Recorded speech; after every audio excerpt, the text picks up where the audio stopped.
Good evening and welcome to Metro Focus. I'm Rafael P. Roman. When it comes to overtime at the MTA, and particularly at the Long Island Railroad, the numbers are shocking. For example, one LIRR employee reportedly earned $344,000 in overtime pay last year. That's nearly 4,000 hours of extra work. And he's not alone. This is part of a trend at the MTA, where dozens of employees have pulled in millions in OT. Governor Cuomo is certainly not happy, saying that this is not about overtime, but rather about stealing and fraud. So what's really going on here? Who's to blame? And what can be done about it? Joining us now with answers is Pix 11 transit reporter Greg Mocker. Greg, welcome back to the program. Yep. So, Greg, I wonder if you can elaborate and give us a better sense of the kind of overtime we're talking about here. Because we understand long days here in New York and putting in your time and getting compensated for it, but some of those schedules would be humanly impossible to work that many hours in over a certain that person that I pointed out to in the introduction, according to people who've done the math, he would have had to have worked 22 and a half hours every weekday or 16 hours a day for 365 days if he worked in the weekends. Exactly, and part of that might be because of the way things are set up, that you get credit or double time. Yeah. But they need to have had this conversation already. They had an emergency meeting last week with the board to address some of these things, the specific cases, and then the big picture of how they kind of monitor overtime agency by agency. So that's my question. I mean, the MTA bosses were shocked when this became public. Like you said, they had an emergency meeting about it. They've hired outside consultants to look into it. But these are the very same people who pay this overtime, who are supposed to approve it, right? And there is a process in there, and each agency president went through that they have a electronic system of swiping in and out, that they're moving to upgrade that overtime does have to be approved.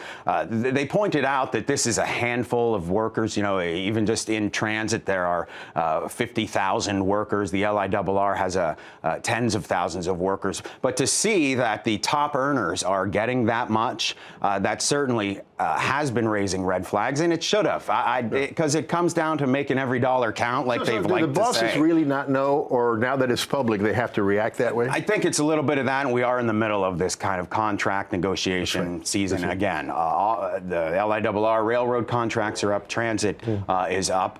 This certainly puts it out in the public eye now, just kind of understanding the bureaucracy and seeing how management reacts. Management took responsibility for part of this at the meeting, because you don't want to blame the workers if they are following what the procedure is, but then also if they're not, who's finding that out? And no one could say at the meeting, did that guy that made overtime? Nobody could say. Right? Was it within the bounds? And if it was, then the system is what we need to talk about, and not to criticize the worker. Well, let me get to that in a second, But as I said in the introduction, Governor Cuomo said this is not really about overtime, but about theft and fraud. Is he right? They don't know. And the union reps on the board were really angry that there was an indictment of the workers. Yeah. And they talked about possible fraud or things. Again, because they might just be operating within what these work rules are. Right. There could be some bad apples. They all said that too, but they need to figure that out. Yeah. There's a lot of people, policy analysts, saying exactly what you just said, which is, okay, there's likely some fraud involved here. But the real fundamental problem is the structure of the contracts, because they include a lot of work rules that kind of make necessary the extensive and expensive overtime. Talk about that. Yeah, how automatic double time for some things. Even just kind of working on the weekends is hard to schedule, and overnight. And if you know the system, that's when they're doing a lot of this work, both on the railroads and within transit. So that's almost an automatic multiplier of things. And again, we want to reward people for doing their job and for working outside of what the regular time is. But this really highlights kind of the structure. It's the way things always have been. And we know we've heard from elected leaders that doing things the way we always have is not going to be the way to continue. So let's segue, because we only have about a minute left.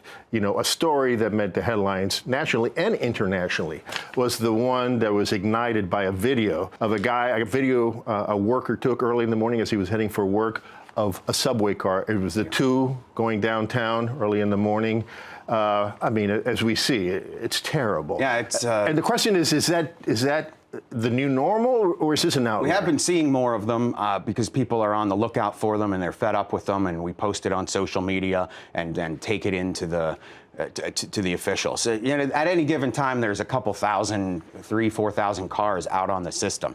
But for somebody to be able to get into one and then have it ride up and down, and then maybe even continue to be in operation is not an acceptable thing. Those cars are supposed to be walked through at least at the end of every terminal when it gets to the end of one line and then the other. How's the MTA responding to this video? They're saying NYPD and Homeless Services and some of the outreach administrators need to work more with them to address what is the homeless problem, because cleaning up a car is one thing, but if the system is being used, and it is, or for people are staying there, or they're camping there, or they're living there almost, and that's indicative of a bigger problem. They say they're stepping up enforcement. The mayor has acknowledged that needs to be done, but then we see this, and it's a reminder where we are. Yeah, that's right.